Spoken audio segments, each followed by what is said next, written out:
Bienvenue une nouvelle fois sur l'espace dédié au site mécaniqueuniverselle.net. Le site qui essaie de démontrer que l'humanité a un sens, une orientation, une finalité. Nous construisons, sans le savoir, le paradis pour nos futurs descendants, une sorte de paradis, ce qu'on peut imaginer du paradis pour nos futurs descendants. Donc un paradis, c'est une planète absolument propre, qu'on a véritablement réussi à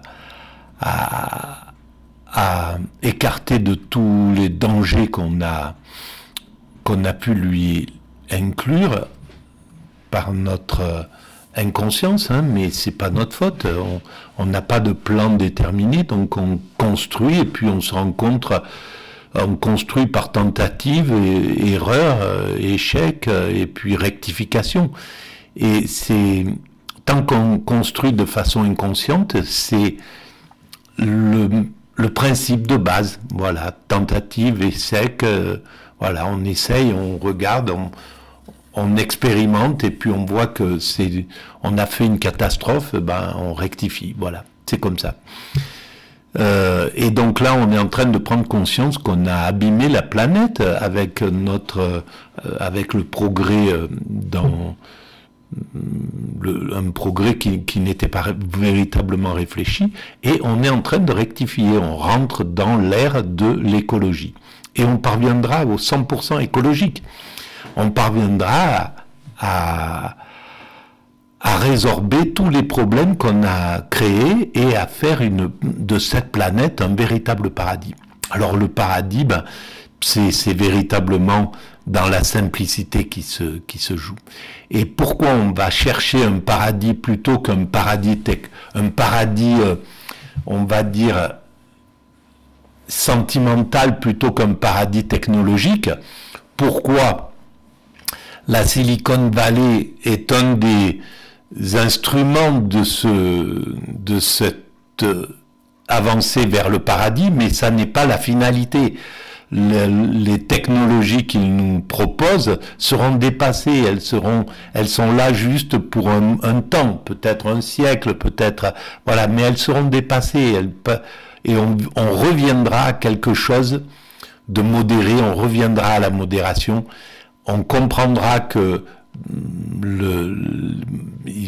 peut-être qu'il n'y a pas véritablement d'intérêt d'aller chercher le bonheur à l'extérieur de la planète, et que le bonheur il est en nous, etc., qu'il est à un autre niveau, qu'il est justement dans cet esprit de modération dont parlaient les philosophes, dont parlaient les grandes spiritualités.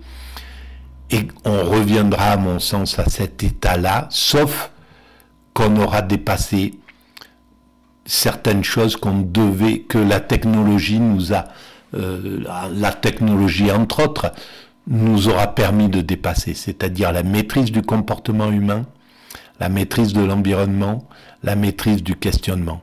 Tout ça, ça doit être dépassé. On doit amener tous ces trois travaux d'Hercule à leur perfection pour qu'on puisse vivre un état de bonheur absolu, c'est-à-dire un esprit qui n'a plus de soucis, qui est parfaitement heureux. Voilà, on peut atteindre le bonheur grâce à ça. Alors, eh ben, on va reprendre la réflexion à partir de l'épisode 3 d'une émission de France Culture qui s'appelle « Entendez-vous l'écho ?» de l'économie. L'épisode 3 qui était consacré à la Silicon Valley, la tentation libertarienne.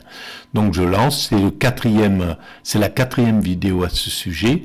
On écoute et puis on commente éventuellement. Alors on va revenir un tout petit peu en arrière. Voilà.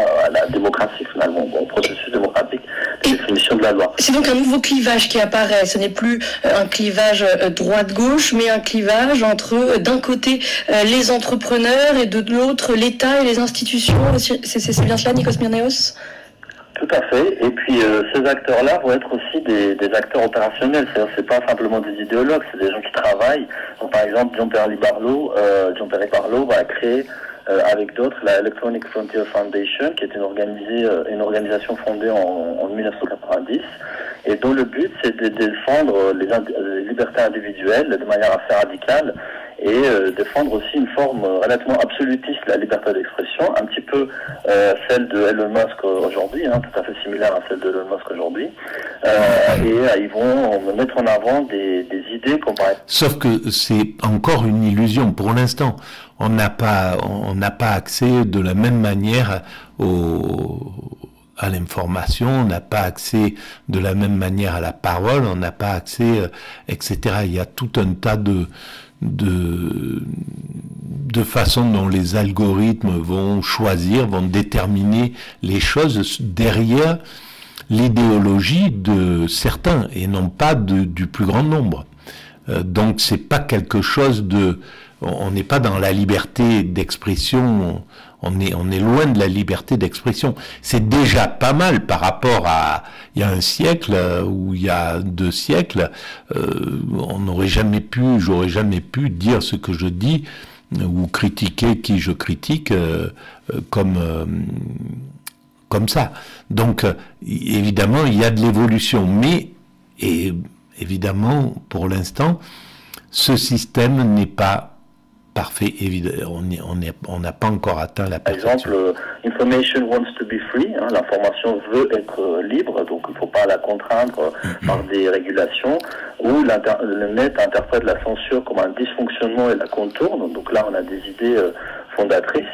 Oui, mais par exemple, il va falloir réguler le principe des fake news, il va falloir pouvoir bloquer complètement cette perversion, parce que tout simplement, pour rectifier une fake news, il faut beaucoup plus d'énergie que pour la produire. C'est très facile de dire, voilà, si ça va pas en France, c'est la faute de, voilà, par exemple. Et c'est la phrase, elle est vite réglée, elle est vite faite, elle est simple. Et elle a l'air d'une logique, elle a l'air d'une morale, elle a l'air d'être, elle peut être tout à fait entendue très facilement par quelqu'un qui n'a pas un esprit critique suffisamment développé. Et pour aller contester cette phrase, eh ben, il va falloir argumenter. Donc, on n'est pas dans un équilibre. Alors il va falloir réguler tout ça, il va falloir trouver le moyen de faire que on ne sera pas soumis à... Mais évidemment, c'est des nouvelles lois qui vont s'imposer. À chaque fois qu'il y a une nouvelle technique, il y a des lois qui s'imposent pour la réguler. C'est le principe de notre évolution. Alors il y a évidemment une grosse contradiction là-dedans, parce que la Electronic Frontier Foundation, qui défend cette vision assez radicale de la liberté, est en même temps largement financée par les GAFAM, par Google, par Facebook, etc. Donc on a encore une fois ces contradictions entre théorie et pratique, qui montrent qu'il y a aussi quand même un côté cynique et utilitariste dans ce type de développement idéologique. Et pour bien comprendre en quoi le concept de Web 2.0, qui est fait au début des années 2000, est censé permettre cette émancipation individuelle et collective, Nikos Myrnéos. Le concept de Web 2.0, si vous voulez, a été développé notamment par Tim O'Reilly, qui est un autre penseur et financier de la Silicon Valley, et il fait suite au crash de l'économie de l'Internet de 2000. Pour les plus anciens, la bulle spéculative des premières startups de l'Internet a explosé en 2000, donc on a eu une dépréciation assez radicale des actifs, et donc une catastrophe industrielle qui est arrivée au monde de l'Internet, et donc ces gens-là, ils ont commencé à réfléchir sur comment ils pourraient relancer l'économie numérique. Et l'une des idées qui a émergé à ce moment-là, c'est l'idée de Web 2.0, donc de la deuxième version de l'Internet qui allait être beaucoup plus efficace, beaucoup plus rentable, et qui allait être basée, et qui allait être en plus au service de l'intérêt général, en constituant un espace où pourrait s'exprimer l'intelligence collective par la participation des citoyens. Et donc, ils ont utilisé notamment le concept de plateforme. Or, cette idée-là a été enrobée, si vous voulez, dans un discours aussi favorable à la participation citoyenne, à la démocratie, mais in fine, ça a servi à légitimer les modèles économiques des plateformes dominantes, et donc, par exemple, la collecte et l'exploitation en masse des données personnelles. Donc c'était d'une certaine façon un dévoiement des principes énoncés au départ et leur mise au service de la grande industrie. Là, on va trouver encore cette contradiction entre le fait de défendre une liberté absolue contre les institutions et finalement de servir les intérêts de ces grandes institutions qui sont les entreprises de la Silicon Valley. Et vous l'avez dit, ce nouveau monde virtuel qui est ainsi appelé de leur vœu par les... Et on voit à quel point l'idée est généreuse et on a ce problème dans l'évolution de l'humanité. On peut, bien souvent, ça part d'idées généreuses et c'est dévoyé. C'est sans doute le cas, par exemple, de la colonisation. Il y a certainement des gens qui ont mis en œuvre cette idée-là avec la volonté de partager les connaissances, d'apporter quelque chose. Simplement, il y avait dans la même traction ceux qui voulaient profiter, et c'est ceux qui voulaient profiter d'autrui, qui voulaient asservir les autres, et qui voulaient s'enrichir sur le dos des colonisés, qui l'ont emporté. Et donc ça frelate en fait toutes les données. Et là c'est la même chose. L'idée était hyper généreuse de pouvoir ouvrir avec le 2.0 le fait que chacun pouvait intervenir, que les citoyens devenaient acteurs. Mais si ça avait été le cas, ils nous auraient par exemple laissé nous organiser laisser le peuple s'organiser en citoyens consommateurs de manière à pouvoir boycotter des produits, des entreprises, mais correctement, véritablement des systèmes pour les réguler, pour véritablement réguler. Ben, ils ont réussi à nous empêcher de faire ça. Quand le marché a pris le pouvoir, c'était à cette époque-là, globalement, dans les années 1990, voilà, les années 2000,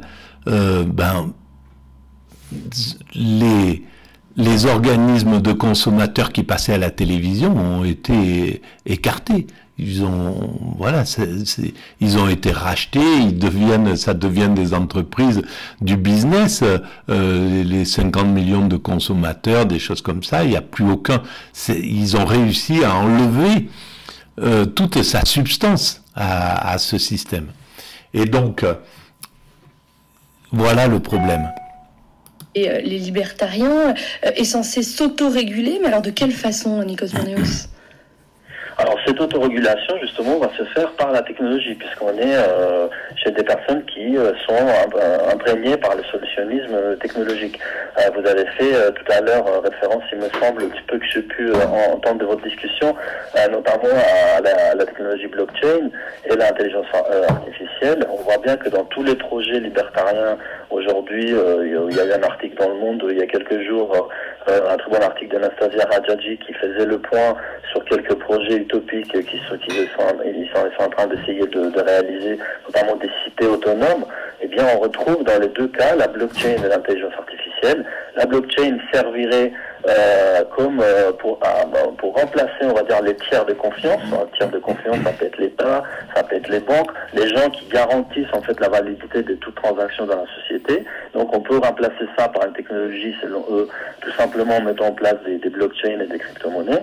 Et puis l'intelligence artificielle, de son côté, pourrait prendre en charge, en quelque sorte, la gestion administrative, parce que les sociétés ont besoin quand même d'une gestion des besoins communs collectifs.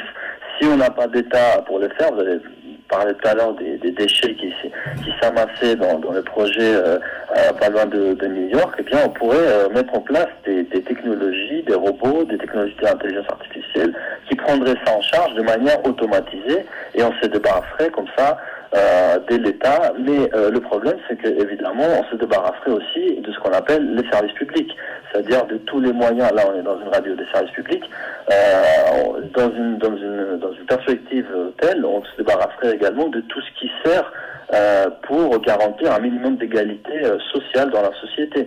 Et donc, finalement, quelque part, c'est à travers ce raisonnement technologiste la loi du plus fort qui est mise en place. Voilà, et ça peut pas fonctionner dans la mesure où nous avons encore ces pulsions dominant-dominées qui sont à l'intérieur de nous.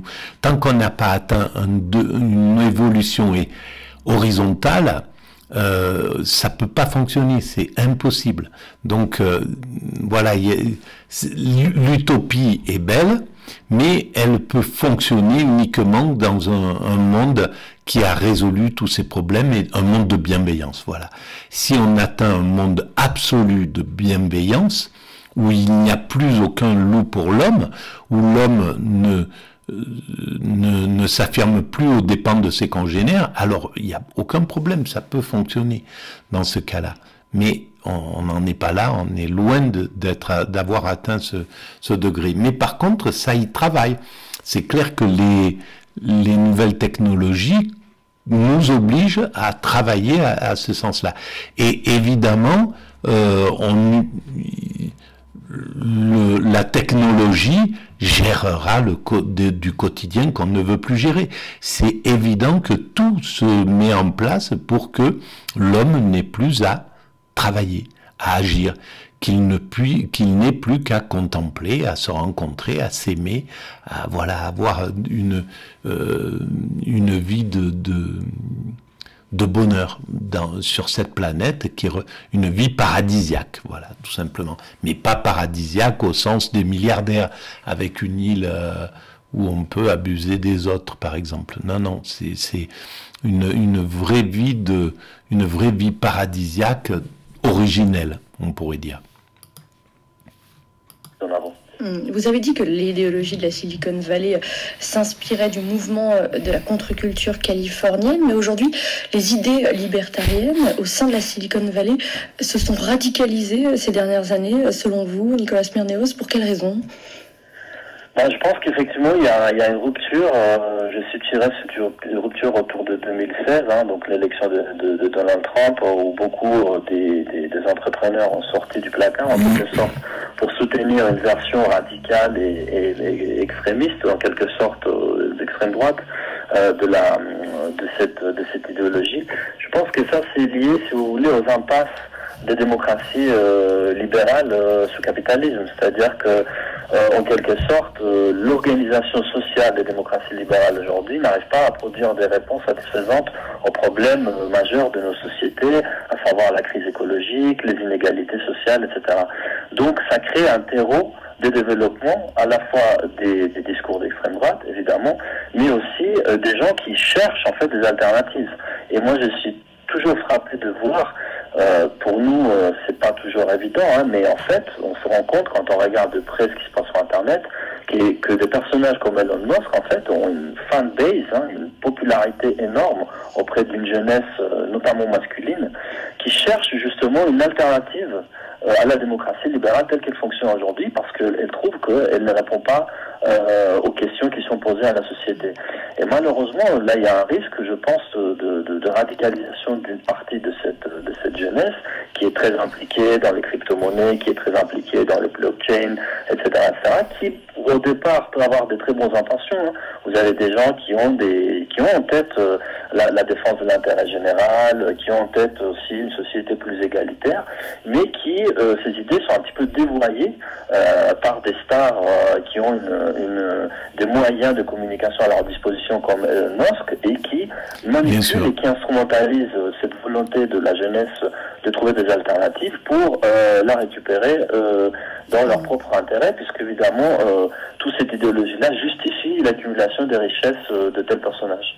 Et il ne peut pas faire autrement, c'est ça le problème, et on voit bien à quel point, parce que c'est certain qu'Elon Musk a des idées positives, a des idées bienveillantes, etc., vraisemblablement, mais son caractère, il est victime de son propre caractère. On le voit, il ne peut pas faire autrement qu'essayer d'influencer. dans son sens. Et donc, les dés sont pipés. Il a accès à trop de choses pour pouvoir, pour qu'on puisse contester on peut, bien sûr, l'humanité, c'est ça qui est très intéressant, c'est que même dans il y a personne qui atteint la toute-puissance universelle. C'est impossible. Il se fait ravager avant. Hitler a essayé, Mussolini a essayé, Alexandre le Grand a essayé, Napoléon a essayé, etc. Ça fonctionne pas, tout simplement parce qu'on est mortel, et donc déjà rien que par l'âge, on est obligé de lâcher prise à un certain moment. Donc il y a ça, et puis il y a le fait que l'humanité se révolte. Elle ne peut pas accepter l'oppression longtemps. Voilà, elle a accepté 10 ans d'oppression sous le nazisme, de 33 à 43, et puis voilà, admettons 15 ans, et puis elle l'a éliminé, comme on élimine, comme notre corps va se concentrer à un certain endroit pour éliminer les problèmes qui peut engendrer du mal, voilà. Tarianisme que l'on retrouve aussi dans la pop culture. Le titre Freedom d'Alice Cooper, par exemple, est considéré comme un hymne libertarien. Écoutez. On a commencé à l'évoquer tout à l'heure. C'est pour ces libertariens de se libérer de la monnaie. Et d'ailleurs, voilà, alors si Alice Cooper est le symbole du libertarisme, son comportement, apparemment, si c'est bien lui dont j'ai entendu parler, il est problématique. Donc il y a quelque chose, voilà, dans la toute-puissance, ça marche pas.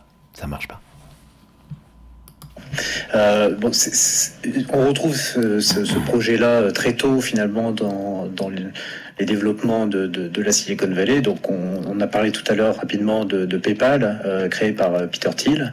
Et PayPal est vraiment l'exemple, un très bon exemple finalement de projet entrepreneurial, mais qui était guidé dans les coulisses par un vrai projet idéologique. Et d'ailleurs, Peter Thiel le disait clairement déjà à l'époque, c'est-à-dire que PayPal, il le concevait comme un portefeuille, un porte-monnaie finalement qui serait complètement indépendant de la banque centrale et de l'influence des autorités monétaires. En ce sens, on peut voir PayPal comme un ancêtre des crypto-monnaies ? Moi, je pense qu'on peut le voir comme ça. Bien sûr, les crypto-monnaies vont été beaucoup plus loin, justement grâce à des progrès technologiques, à l'émergence de la blockchain, par exemple, qui a été évoquée précédemment.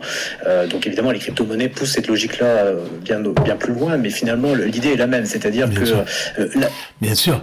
Le principe, il est génial, et il va dépasser le dollar, il va dépasser tout un tas de choses, et c'est un chemin vers l'universalité. L'universalité, on ne peut pas y échapper. C'est notre destinée. Quoi qu'il arrive, on voit bien qu'on commence à avoir les petits doigts qui sont rentrés dans l'universalité. Il n'y a pas de raison que ça s'arrête, quoi. Ça s'arrêtera pas. C'est pas quelque chose qu'on peut arrêter. La monnaie, fondamentalement, pour les libertariens, c'est le symbole même de la domination de l'État, puisque la raison pour laquelle on est obligé d'utiliser la monnaie officielle pour faire nos échanges, c'est parce que... Et c'est curieux parce que, d'un côté, alors on a Donald Trump qui veut absolument préserver le dollar, qui critique les Chinois et les BRICS qui veulent s'affranchir du dollar. Il veut poser